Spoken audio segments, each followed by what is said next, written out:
Hello, World Wide Web. I'm Dr. Shado, the internet personality of the best hair. And it has been a time, but I did make some promises to get you some reaction reviews to some of the newer movies that I can't do full, completely spoiled breakdown everything reviews just yet. Will be coming later, quite especially for this one, as I have previously reviewed All Hallows Eve and Terrifier. And that would make Terrifier 2 the third movie with Art the Clown in it.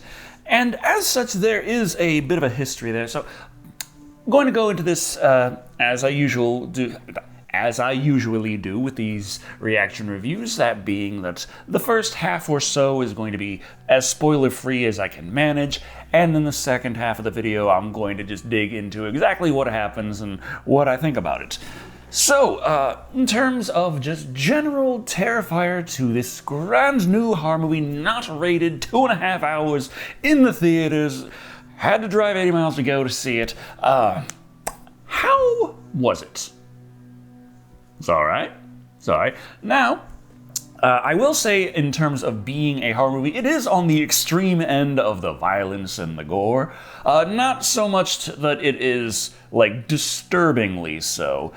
And that's for two reasons. Number one, the gore effects, while very good, when you get to the very close-up aspects of them, they are not particularly convincing. They don't look like real people. They look like really fun, cheesy gore effects.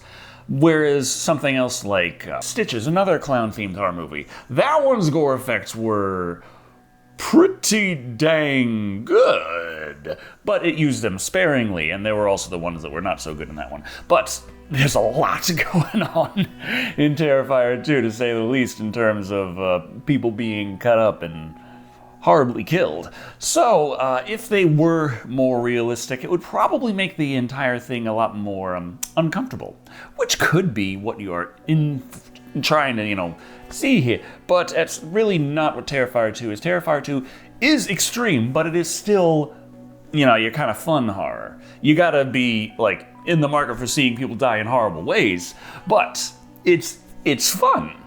He's a clown. He's got a big smile on his face the whole time. Yes, it is very disturbing. Yes, it will traumatize your children. But at the end of the day, it is a fun horror the whole way through. In terms of stacking it up versus the previous Art the Clown movies, however, still, Damien did all three of these. All Hallows Eve, of course, is the big originator. That one is just 3 separate stories. They all involve Art the Clown, except the second, except they kind of say it does, but, whatever. And Terrifier was really the Art the Clown movie, which took a lot of the aspects of the first and third stories from All Hallows Eve and kind of brought that out into a feature film. And there was an aspect of Terrifier that I really enjoyed in, finding horror in things, and that was that it kind of circumvented expectations and how you structure a horror movie. And I feel like in Terrifier 2, it's structured in a more traditional way.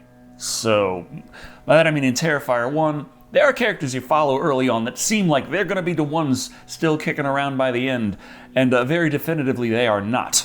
They are absolutely not. And you end up kind of meeting the final girl halfway through, which is a very, very odd little thing to do there in terms of get to know your protagonist and root for them throughout the movie, but it did a very good job of making it so you felt like nobody was safe. I really did enjoy that, but this has a more standard kind of traditional, you meet your protagonists, and several of them will survive by the end. That's it. It's a trying time, but they do somehow make it. It's like, really? Really? Because Art's kind of badass. He doesn't like letting things slip, and, oh well. But then there is the flavor of the horror itself, which is also different, and it's not bad, but it is different. Like, this was still kind of started in All Hallows Eve, if you remember. Like, Terrifier, like the one that I love so much, first Terrifier, that one is a very grounded, down-to-earth kind of real horror.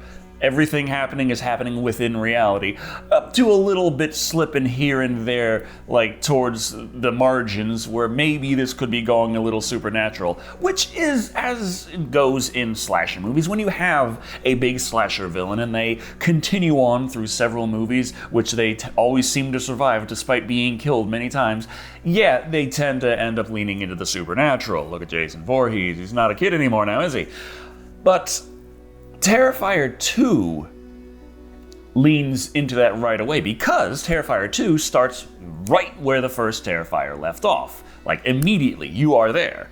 And because of that, it does help to have seen the first Terrifier, but I don't think it's completely necessary. The movie does explain itself and what's going on pretty well for the most part. Like, there are a couple of aspects I feel like it didn't spell out exactly what happened here, but I mean, you could probably figure it out even if you didn't watch the first movie. Like, oh, they're in that setting, that's happening to that person. This is probably what happened. It's not like, oh, you have to watch the first. I'd say definitely do because it's an amazing movie. But despite that, like, Terrifier 2 starts off much differently from Terrifier 1. Terrifier 1 was very slow and building, and we introduced the clown slowly and mysteriously, and he's creepy and strange, and we don't know exactly what's going on, and the characters don't know exactly what's going on, and it just kind of builds into this aspect where he seems off, but no one's really that just, oh no, I must get away immediately. And then we find out not only is he a killer, he's like, whoa! But Terrifier 2 starts off at 11. So then we're immediately starting to slip into the supernatural, and we don't get that slow build. Like, we are introduced to art in the, at the end of Terrifier 1. That's the opening of Terrifier 2. That's how we're introduced to art. It's a big, oh, hi, how do you do? So, yeah, he's badass, he's really messed up, and he is somewhat supernatural on some level. So that's a lot right away, and you can't really have that slow, mysterious, who is he, what is he doing, what does he want? It's kind of obvious he's a freaking clown who wants to kill people. And you do have that where it's like some scenes where he seems to be slowly kind of coming up to someone, but it's someone who already has experienced them in some degree, and they're like terrified for their life the whole day. So there's no, I wonder what he wants. No, they know he wants them dead, so they're just like, eh. And it's the way the supernatural aspects work. Like, there was interestingly enough, if you are into YouTube videos, you might want to stick around past the credits because there's a little interview that seemed to have been done over Zoom with the director and the actor for Art the Clown, and they do a good job explaining a few behind-the-scenes things, and one of the things was a lot of the points with the plot in Terrifier 2 were decided upon within Terrifier 1 when they were making it. So there's the mystery, but there is also like all of the behind the scenes little answers, and they must have done a lot because there's a ton that comes out in Terrifier 2 despite it still being a very mysterious kind of, you as the audience don't know quite what's going on in this world. But like I say, it introduces a lot stronger of a supernatural setting, but how strongly it introduces that is quite a dang bit. As I have said to others, it's kind of like if A Nightmare on Elm Street, a supernatural horror movie, started at Dream Warriors. Like, with the supernatural aspect has already gone that far. That's kind of how Terrifier 2 goes, but there's like 2.5 hours, there's plenty of time to flesh it out. And it's still quite mysterious, but it doesn't feel like vagueness for the sake of vagueness. It never feels like they are trying to make something that seems weird and out there, and you'll be wondering what it all means, and in the meantime, they haven't figured it out yet. No, there's definitely something back there, which is nice. It's nice. And I would say overall, Terrifier 2, very entertaining, very confusing, very different from Terrifier 1, while still maintaining a lot of the same kind of over-the-top kills, even more over-the-top in some ways. but in ways that don't work out quite as well in certain instances, depending on exactly your taste in horror. This is a more fun take on horror than Terrifier 1 was, but Terrifier 1 is still fun for your gorehorns out there. So, I would say Terrifier 2 comes in at about 4 out of 5. Just, it's really good, it's really long, it's really confusing, but it's still... I think it might be because I liked Terrifier 1 so much for what it is, and Terrifier 2 isn't that, which, you know, that's fine. It's its own thing, and it's definitely worth talking about. So let's break into the spoilers on this one. Now, one of the main things I want to talk about is the trailer for Terrifier 2 doesn't quite express what Terrifier 2 is. I feel like the trailer kind of says that there's going to be something where maybe there's a little bit of mystery with little brother. He's planning on dressing up as Art the Clown, which is a thing that happens in the movie. He plans on dressing up as Art the Clown. And there's a little vagueness in the trailer, like maybe he has dressed up and he might be doing kill, or maybe he's going to dress up at some point and there's a confusion, which is the real Art. That stuff never happens. The kid never dresses up as Art. Art is Art. He has the plan. The idea is there. It's shot down. He still wants to go with it anyway, until Art shows up and starts killing people, and then he's like, you know what, maybe there's a few more important things going on in my life right now. The final girl introduced relatively early on, and the supernatural elements introduced very early on, where, like, well, first of all, it starts off where the first one left off. Art just killed the guy who was about to perform the autopsy on him, because he had been shot through the eye, out the back of the brain, and dead as can be. And so he just comes back and he's like, yeah, okay, I got a bullet through my brain, but I'm fine. I'm fine. He just takes him out and rips out his eye, puts it in his own socket, just like, ha! And then it drops out. So he's not going Jeepers Creepers style with this. He's not going to just reconstitute his body with other people's body parts, at least not yet. That's still an open thing could possibly happen with the way this is going. Introduced to the final girl, and this is all this backstory involving her father and a brain tumor and visions and just absolute, like, nightmare fuel and actual nightmares that lead into actual things happening in reality. And there is a bit more of a Nightmare on Elm Street kind of aspect going on there. It's not dug into quite as much as I thought it would be, considering, well, I mean, it's a long scene. It's a very fun musical number. It's a hard movie to describe. But yeah, there is a connection between Final Girl and Art the Clown and the history and the family, and it's not entirely explained yet. And there's this new phantom little girl there, like phantom little girl clown demon thing that some of them can see and some of them can't. And it's the supernatural. Is this spoiling anything? Because I feel like I'm just rambling. Well, I'm going to say one thing that I feel was a bit lacking in its... It's okay, Tara. Bless you. Yes. One thing I felt was a bit lacking in Terrifier 2 in terms of how it presented the kills was actually the screams. The kills were so damn over the top. The actors and actresses, they were screaming, but it never really felt quite like it was at the level it should be for the crap happening to them, personally. I feel like that's actually one of the things that sort of worked out in the infamous hacksaw scene from the first Terrifier. The ladies were gagged, and therefore it was muffled screams, which worked out just fine. There is the kill in this that's supposed to top the hacksaw scene, and I do believe it does, but with some caveats.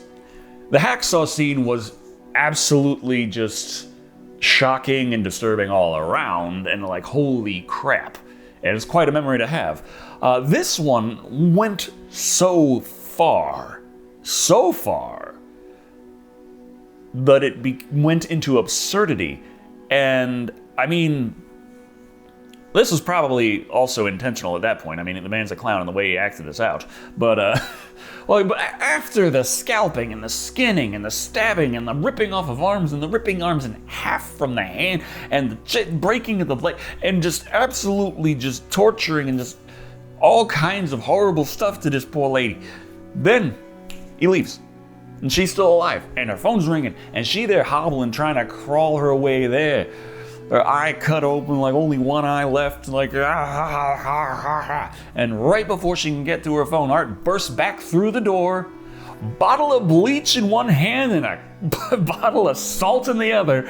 Just pours the bleach all over us, pours the salt in the wound, starts rubbing it in, and everyone in the theater just broke out laughing.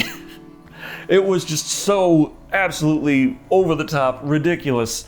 It's Art. He's not just here to kill because he likes to end the lives. He likes to put people through absolute torture. So her still being alive and being in as much pain as possible was very much Art's style.